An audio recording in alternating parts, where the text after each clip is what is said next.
பஞ்ச பாண்டவர்கள் படையேறும் கோடி நட்டதும் பெண்ணால, நம்ம இந்திரன் சந்திரன் 2 வயல்களும் கெட்டதும் பெண்ணால, கொள்ளை கொள்ளும் ஒரு வெள்ளை தாஜ்மஹால் வந்ததும் பெண்ணால, பாண்டி மன்னர் அரண்மனை மண்ணோடு மண்ணாகி போனதும் பெண்ணால. ஆமையா, இன்னைக்கு குடும்பத்துல குழப்பம் வரத்துக்கு யாரு காரணம்னா கட்டிக்கிட்ட மனைவிதாயா. 5 வருஷத்துக்கு முன்னாடி எனக்கு ஒரு ஆக்சிடென்ட் நடந்துச்சியா. ஒரு பைக்கில் போய் மோதி இருந்தா ஒரு 10 நாள்ல எந்திரிச்சிருக்கலாம். ஒரு லாரியில போய் மோதி இருந்தா கூட ஒரு 2 மாசத்துல எந்திரிச்சிருக்கலாம். ஐயா, ரயில்லையாவது மோதி இருந்தா ஒரு 6 மாசத்துல தெளிஞ்சு வந்திருக்கலாம். ஐயா, கல்யாணங்கிற பேர்ல சண்டாளி என்னை கட்டி வச்சு காலம்பூரா மீள முடியாத துயரத்தில் கொண்டு போய் விட்டாயா இந்த புரோக்கர் பையா. என் பொண்டாட்டி ரொம்ப இறக்க சிந்த உள்ளவையா. ஏன்னா என்னை அடிச்சு விட்டு அவ உட்காந்து அழுவா பாருங்க, தேம்பி தேம்பி அழுவாயா. என்னமோ கல்யாணத்துக்கு முன்னால அமெரிக்கா அதிபரா இருந்தாரு, கல்யாணத்துக்கு போறதுக்காக நாமக்கல் ரோட்ல நாமகிரி கோயில பிச்சை எடுத்துட்டு இருக்கிறாரு. உனக்கெல்லாம் பொண்ணு கொடுத்தான் பாரியா மகராசன், கும்பிட்டு படுக்கணும். நீங்க முகத்தை பாருங்க, ராத்திரியில வெளிச்சம் வச்சு பார்த்தா தான் கண்ணுக்கு தெரியும். இந்த கருவாப்பையனுக்கு பொண்ணையும் கொடுத்து பொருளையும் கொடுத்து இத்தனையும் கொடுத்தா தின்னு போட்டு நல்லா சொல்றாரு வாரியம். ஐயா, ரிக்ஷாக்காரனுக்கு வாக்கப்பட்டு ரிச்சான வாழ்க்கை வாழணும்னு ஆசைப்பட்டா குடும்பத்துல குழப்பம் வராம வேற என்னையா வரும்?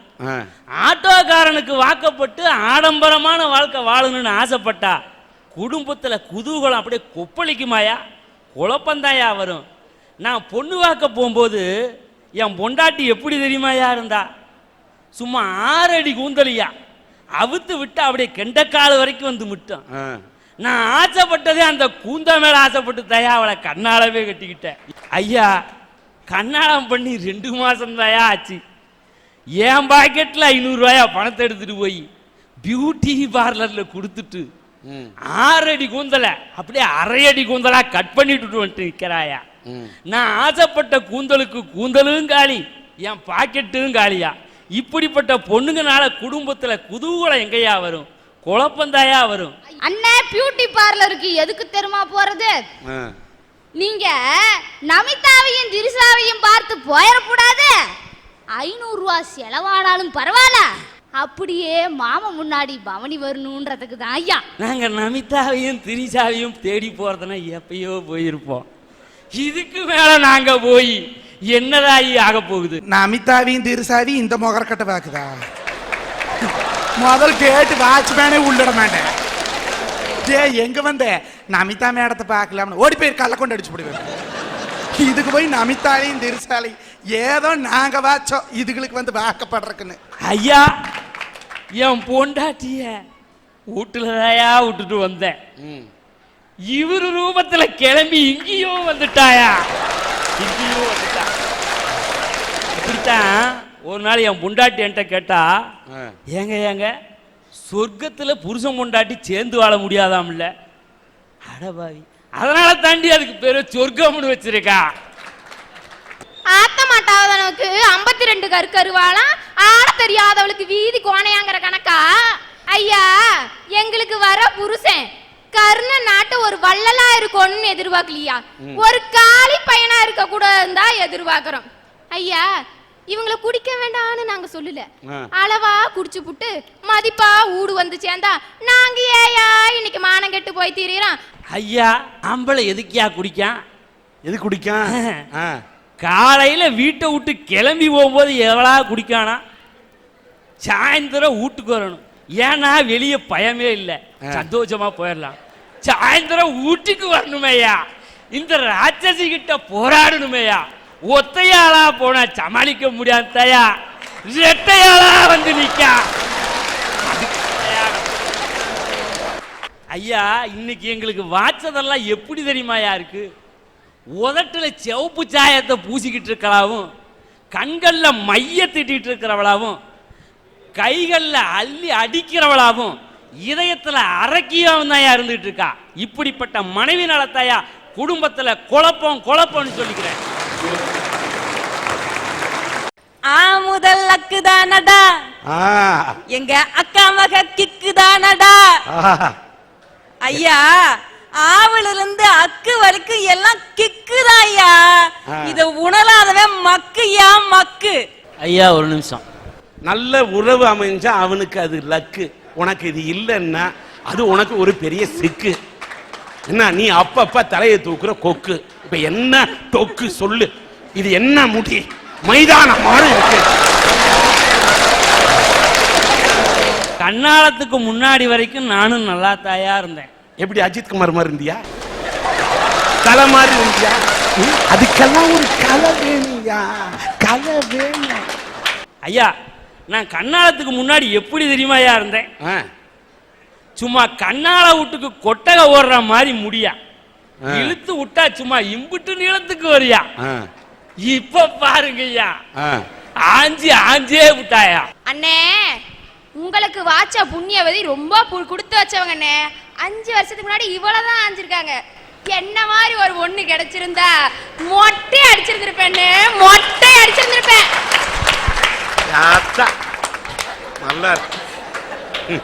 என்னைக்கு அவளை கண்ணாலம் கட்டிக்கிட்டனோ அன்னைக்கே நான் ஆகி விட்டையா அந்த அக்கா சொன்ன மாதிரி மக்கு மக்கு.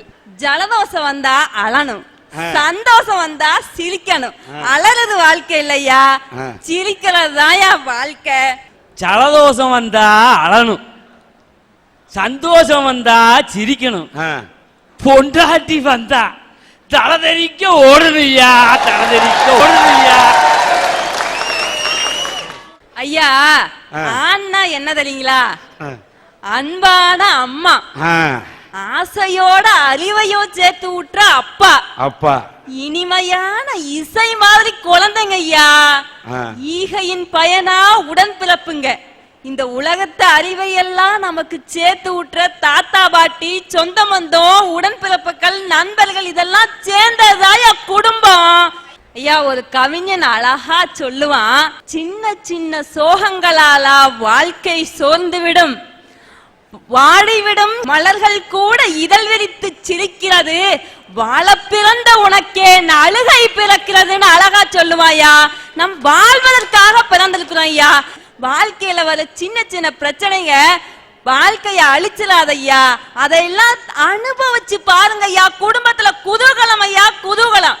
இவங்கெல்லாம் சொல்றாங்களே, கணவன் மனைவி குழந்தைகள் உறவு, இவங்கெல்லாம் இருந்தாதான் குதூகலம்னு சொல்றாங்க இல்லைங்களா? இதெல்லாம் குதூகலமா தான் இருக்கும்.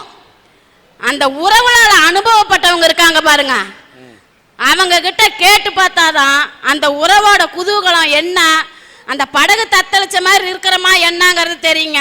என் கணவருக்கும் எனக்கும் 2 பெண் குழந்தை. சரி, கல்பனா உஷானுங்க. அந்த பொண்ணு கல்பனா பிறந்து கொஞ்ச நாளையிலே அதுக்கு இளம்பலவாதம்னு ஒரு நோய் வந்துச்சுங்க. 10 மாசத்துல அந்த குழந்தைய அப்பவே சொன்னாங்க உறவுக்காரங்கெல்லாம், இது பொன் குழந்தை தானே, அதுக்கு இது இளம்பலவாதம்னு ஒரு வியாதி வந்துருச்சு, இதை கொன்னுப்புடு, நீ வளர்த்தாத அப்படின்னாங்க. பெத்தவன் நானு, சொல்றது உறவுக்காரங்க.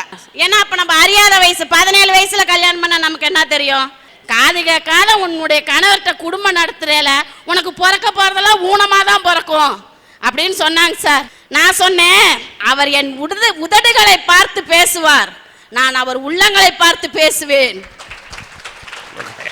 உலகம் 1000 சொன்னாலும் உனக்கு நான் நமக்கு நானே நீதிபதி. நான் அவரை கைப்பிடிச்சேங்க சார் 82ல. அடுத்தது ஒரு குழந்தை பிறந்துச்சுங்க சார். ஊனமான பொண்ணுக்கு இன்னொன்னு துணை வேணும்னு அதுவும் பொண்ணா பிறந்துச்சுங்க சார். அதுக்கு உஷான்னு பேரு வச்சேன். நானாலும் உறவுக்காரங்க பேச்ச கேட்டுட்டு ஏமாந்துட்டேன். நீ பிறந்து கீழே விழுந்தியே, நீ உஷாரா இருன்னு தாங்க சார் உஷான்னு பேரு வச்சேன். அப்போ அந்த உறவுக்காரங்க சொன்னாங்க, சார் உனக்கு நல்ல எண்ணம் கிடையாது, உனக்கு 2ம் பட்ட பிள்ளை, உனக்கு கொல்லிப்பாட ஆண் வாரிசு இல்லைன்னு சொன்னாங்க சார். அந்த உறவுக்காரங்க பேச்ச கேட்டு கேட்டு கேட்டு கேட்டு நான் மனசு வெறுத்து போயிட்டேங்க சார். சரி, இனிமே உறவுக்காரங்க பேச்ச கேட்டு, ஆனா எனக்கு வாச்ச புருஷன் மாதிரி உலகத்துல யாருக்கு வாய்க்காதுங்க சார். ஏன்னா நான் பேசுறது அவருக்கு மட்டும்தான் தெரியும். இங்க யாரு பேசினாலும் அவருக்கு விளங்காதுங்க சார். நான் பேசினா மட்டும்தான் அவருக்கு தெரியும். 2 பிள்ளைங்களை பெத்துக்கிட்டு எடுத்துக்கிட்டு அந்த ஊரை விட்டு நம்ம போயிடலாங்க. இனிமே இந்த உறவே நமக்கு வேண்டாம்னு சொல்லிட்டு வேலூர் வந்தாங்க சார். வேலூர் வந்து 20 வருஷம் ஆகுது. பரமத்தி வேலூர் முதல் இருந்தது எடப்பாடிக்கு பக்கம் பூலாம்பட்டி. தெரியும். இத்தனை காலகட்டத்துல ஒரு ஊட்ட கட்டணும், ஊடு வாசலாச்சு போயிட்டு போகுது. நம்ம சொந்தம் தானே சொல்லுச்சு, எல்லாத்தையும் கூப்பிடுங்க, நம்ம பொழப்ப காமிக்கலாம் அப்படின்னு சொல்லி கிரகப்பிரவேசம் பண்ணி சொந்தக்காரங்களை எல்லாம் வீட்டுக்கு வரவழைச்சு விருந்தோம்பல் செஞ்சோம் சார். அப்ப நல்லா இருந்தது எல்லாத்துக்கும். செல்வி புருஷன் இல்லைன்னா என் வீட்டுல கல்யாணமே நடக்காது. ஏன்னா நல்லா இருக்கிறோம், கஷ்டத்துல எதுவும் சொல்லாத சொந்தம், நல்லா இருக்கையில எல்லாம் சொன்னாங்க. அப்போ ஒரு உறவுன்னு ஒரு சூறாவளி காத்து வந்துச்சு பாருங்க. அந்த உறவு சொல்லுது, என் வீடு ஏலம் போகுது, எனக்கு கொஞ்சம் உதவி பண்ணு, நீ தானே நல்லா இருக்கிற அப்படின்னு கேட்டாங்க. சொன்னதெல்லாம் மறந்துட்டு அவங்களுக்கு எங்க வீட்டை அடமானம் வச்சு அவங்களுக்கு கடன் கொடுத்தோம். ஏன்னா நமக்கு 2 பொட்ட பிள்ளை இருக்குது, உறவெல்லாம் வேணும் நமக்கு அப்படின்னு கொடுத்தேங்க சார். அது என்ன தெரியுங்களா ஆச்சு? கடலில் விழுந்த நண்பனுக்கு கை கொடுத்தேன் காப்பாற்ற, அவனும் கரையேறி விட்டான், நானோ கடலில் விழுந்து விட்டேன். அதே மாதிரி என்னுடைய குடும்பத்துக்கு வந்துச்சுங்க சார். என் வீடு ஏலத்துக்கு வந்துச்சு. அவனுக்கு உறவுக்காரங்களுக்கு செய்யுங்கிறாங்களே, எப்படி நாங்க செய்யறது? என் வீடு ஏலத்துக்கு வந்துச்சுங்க சார். போய் சொன்ன உறவுக்காரங்களை எல்லாம் நான் கேட்டேன், உங்களுக்கெல்லாம் நான் செஞ்சேன்ல, எனக்கு கொஞ்சம் உதவி பண்ணுங்க, நான் 2 பிள்ளைங்க இருக்குதுன்னு தான் நான் செஞ்சேன். அதுக்கு அந்த தின்ன உறவு என்ன தெரியுங்களா சொல்லுச்சு? ஆடாதடா மனிதா, ஆட்டம் போட்ட அடங்கிட்டு விட மனிதான், அடங்கி போயிட்டியா? தின்ன சொந்தமும் சொல்லுது, திங்காத சொந்தமும். தின்னதை நான் சொல்லி காமிக்கலைங்க சார், உறவை பத்தி நான் சொல்றேன். சொன்னாங்க சார், சொல்லிட்டு போறாங்க, நம்ம தானே சம்பாரிச்சோம், எத்தனையோ சொன்னாங்க, சொல்லிட்டு போறாங்கன்னு எங்க வீட்டுக்காரர்கிட்ட நான் சொன்னேங்க சார். ஊட்ட வித்து போடலாம், ஏலம் போனா போயிட்டு போகுதுன்னு வித்தா ஊட்ட. அவர் சொல்லிட்டாரு, ஊடு போயிருச்சு, நான் இனிமே இந்த இடத்துல நான் இருக்க மாட்டேன், நான் செத்துருவேன்னு தற்கொலை முயற்சிக்கு போனா 2 பேரும். பிள்ளைங்களை கட்டி கொடுத்துட்டோம், பிள்ளைங்களை போய் நம்ம தொந்தரவு பண்ணக்கூடாது, தற்கொலை முயற்சிக்கு போனாங்க சார். போய்கிட்டு இருக்கிறோம், ஒரு சின்ன கிராமம். அப்பதான் நான் வீட்டை விட்டு வெளியே வரையில சொன்னேன், பானையிலே சோறு இருந்தா பூனைகளும் சொந்தமடா, சோதனையை பங்கு வச்சா சொந்தம் இல்லை பந்தம் இல்லைன்ட்டு வெளியில வந்தோம். ஒரு டீ கடையில் ஒரு டீ வாங்கி குடிச்சோன்னே சார், இவருக்கு நான் செத்து தான் போகணும், இனி வாழ்க்கையே இல்லைன்னு இருக்கல, அந்த டீல அந்த பாய்சனை கூட்ட முடியாதுன்னு ஒரு போண்டா வாங்கி சாப்பிடலான்னு பாய்சனை போடலாங்கிறதுக்குள்ள அந்த போண்டாவில் அந்த சுருட்டி கரைச்சு பாருங்க சார் காகிதம், அதுல ஒரு வரி எழுதி இருந்தது, கடவுளின் அரசாட்சியில் தாமதம் ஏற்படுமே தவிர நிரந்தர இருள் வந்து விடாதுன்னு ஒரு வாக்கியம் இருந்துச்சுங்க சார். அப்ப என் மனசுக்கு என்ன தெரியுங்களா பட்டுச்சு? நம்ம செத்துட்டா நம்ம பிள்ளைங்களுக்கு ஆண் வாரிசு இல்ல, நம்ம பிள்ளைங்களை யார் காப்பாத்துவா? வாங்க நம்ம பொழைக்கலான்னு எங்க வீட்டுக்காரர் கையை கூட்டிக்கிட்டு நான் ஊருக்கு வந்தேங்க சார். மறுபடியும் சாவ துணிக்கல. வந்த உடனே நான் இந்த மகளிர் மன்றத்துல இருந்த நிறுவனத்துல போய் சொன்னேன், என் சூழ்நிலை காரணமா நான் வேலைக்கு வர முடியல, மறுபடியும் அந்த பணியத்தை செய்யறேன் அப்படின்னு ஆபீஸ்ல சொன்னேங்க சார். அந்த எம்எஃப்ஐ நிறுவனத்தில் இருக்கிற சக ஊழியர்களும், நீ சாவாத நாங்க இருக்கோம் உனக்கு, என் உறவுக்காரங்க ஒருத்தரும் சொல்லல. நீங்க எல்லாம் சொல்றீங்களே உறவுன்னு, எங்கயா இருக்குது உறவு? அந்த சக ஊழியர்கள் நாங்க இருக்கோம். என்னை நம்பி ஒரு 100 ரூபாய் கொடுக்கத்தாயங்க உறவுக்காரங்க இன்னைக்கு எங்க எம்எஃப்ஐ நிறுவனத்துல ஒரு ஆண்டுக்கு குறைஞ்சபட்சம் 150 கோடி கடன் கொடுக்குது, என்னை நம்பி கொடுக்குறாங்க சார். 400 உறுப்பினர்களை கொண்ட மகளிர் குழுவை நான் பார்த்துக்கிட்டு இருக்கேங்க சார்.